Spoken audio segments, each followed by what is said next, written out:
नेहा, फेब्रुवारीमध्ये बोर्डाची परीक्षा येते, त्यानंतर लगेच मे 2025 मध्ये नीटला हे मुलं सामोरे जाणार आहेत. बोर्डाची परीक्षा, त्याचं प्रिपरेशन कसं करावं आणि नीट आणि बोर्ड हे समन्वय कसा साधायचा नेमका? जेव्हा मी 12th मध्ये होते तेव्हा माझ्या माइंडमध्ये क्लिअर होतं की एम्स दिल्लीसाठी म्हणजे एम्ससाठी 60% क्रायटेरिया आहे बोर्ड्सचा.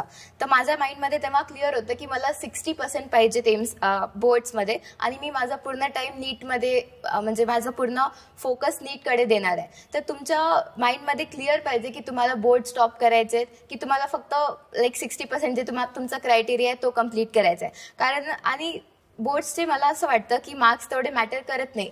तर तुम्ही ते पास होण्यासाठी किंवा 50-60% जे पण क्रायटेरिया आहे त्याच्यासाठी तुम्हाला किती वेळ लागतो हे तुम्ही स्वतः हे करायला पाहिजे. जसं माझं असं होतं की 21ला आमची फर्स्ट इंग्लिशचा पेपर होता आणि मी 18-19 तारीखपासून बोर्डसाठी प्रिपेअर करायला सुरू केलं होतं. म्हणजे आमचे आणि जेव्हा पेपरमध्ये 2 दिवसाचे गॅप्स होते मी त्या गॅप्समध्ये अभ्यास केलेला. मी सेपरेट म्हणजे 1 महिना आधीपासून बोर्ड्ससाठी अभ्यास केला अशी गोष्ट नाही आहे. तर तुम्हाला म्हणजे तुम्हाला किती मार्क्स पाहिजे तुम्हाला असं वाटत असेल की जर तुम्ही थोड्याशा प्रयत्नामध्ये करू शकता आणि तुम्ही करू शकता.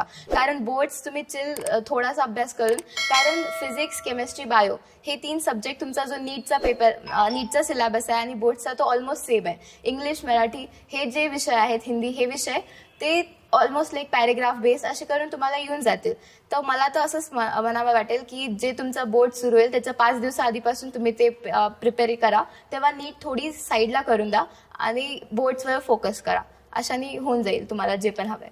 नेहा, आता जवळपास सगळ्या क्लासेसचा सिलेबस संपलाय. रिव्हिजनचं शेड्यूल नेमकं कसं ऍडजस्ट करायला पाहिजे विद्यार्थ्यांनी? आता तुमचे 4 महिने उरलेत तर मला असं वाटते की तुमचे 2दा तरी छान एकदम पूर्ण सिलेबसचं रिव्हिजन व्हायला पाहिजे. आता तुमच्या प्री टेस्ट सिरीज सुरू असतील तर या टाईममध्ये जो पण तुमचा सिलेबस असतो एका एक्झामसाठी तुम्हाला 7 दिवसाच्या सुट्ट्या असतात.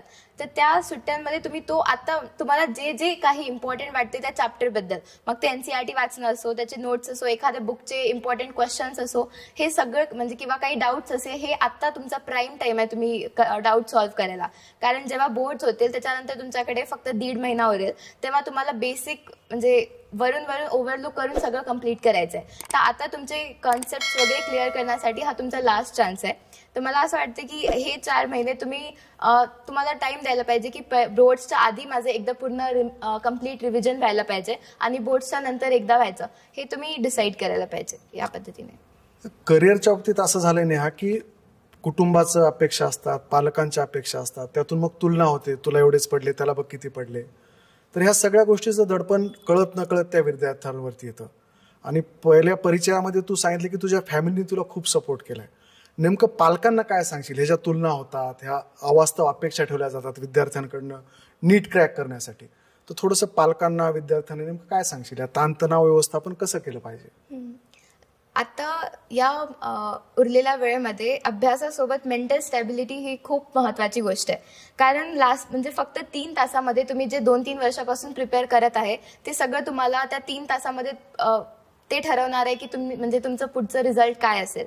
तर मेंटल स्टॅबिलिटी सगळ्यात गरजेची आहे आणि ती आपण फक्त फॅमिली आणि टीचर्सकडूनच आपल्याला मिळू शकते.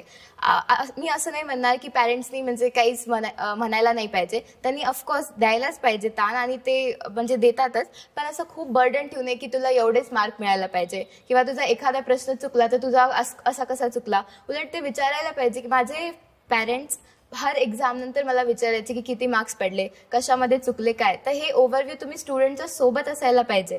पण त्यांना असं बर्डन नाही करायला पाहिजे की तू हाच अभ्यास कर. आता सपोज कोणाचं म्हणजे अभ्यासामध्ये लक्ष लागत नसेल, त्याला 15 मिनिट ब्रेक पाहिजे असेल, तर त्यामध्ये असं नाही म्हणजे पॅरेंट्सनी त्याच्यामध्ये असं त्यांना टोकू नये असं मला वाटते. तुम्ही सपोर्ट त्यांना करा, थोडासा ताण पण द्या, कारण हे गरजेचं आहे. कारण जर पॅरेंट्सने आपल्याला प्रेशराईज केलं नाही तर आपण काहीच करणार नाही, म्हणजे एक थोडंसं रिलॅक्स होऊन जाईल. तर माझे मम्मी पप्पाचं असं होतं की तुझ्यामध्ये कॅपॅसिटी आहे, तुझ्यामध्ये तू बेस्ट कॉलेज जे तुझं एम्स दिली तो तू मिळवू शकते, तर ते तू मिळवायला पाहिजे. पण ॲट द सेम टाइम ते असं पण मला सांगायचे जेव्हा मला कमी मार्क्स असेल की जर तुला नाही मिळालं तर काही होणार नाही आहे, म्हणजे खूप मोठं काही नुकसान नाही आहे की तुझं सगळं म्हणजे जग संपेल असं. तर पॅरेंट्सनी वेळेनुसार सपोर्ट करायला पाहिजे मला वाटते आधी जशी माझी मम्मी थोडीशी स्ट्रिक्ट आहे ॲज कम्पेअर टू पप्पा, तर थोडंफार जर मार्क्स माझे इकडे तिकडे झाले तर माझी मम्मी रागवायची, पण मग माझे पप्पा मला थोडंसं प्रेमाने हँडल करायचे. तर हे बॅलन्स पॅरेंट्सनी व्यवस्थित द्यायला पाहिजे असं मला वाटतं. नाही, टेस्ट सिरीजचे मार्क्स कमी जास्त होतात आणि मग ते मार्क कमी आले की विद्यार्थी त्याचं एक प्रेशर घेतात, घरचे पण काहीतरी त्या दडपणाखाली जातात. हे नेमकं हँडल कसं करायचं? एखाद्या एक्झाममध्ये मार्क कमी आले तर त्याच्यातून बाहेर पडून अजून बेटर कसं करता येईल? हे जे टेस्ट सिरीज आहे याच्यामध्ये खूप जास्त तुमचे अपडाऊन्स होतील. तुम्ही किती ब्राईट स्टुडंट असेल, किती पण ॲव्हरेज स्टुडंट असेल, हे अपडाऊन तुमचे होणारच आहेत. आणि हे उलट तुम्ही पॉझिटिव्ह वेनी घ्यायला पाहिजे की ह्या सगळ्या ज्या चुका आहेत ह्या तुम्हाला कळाला आणि आता तुम्ही असं त्याच्यावर प्रयत्न करून एंडला ह्या चुका तुमच्या होऊ देता येणार नाहीत.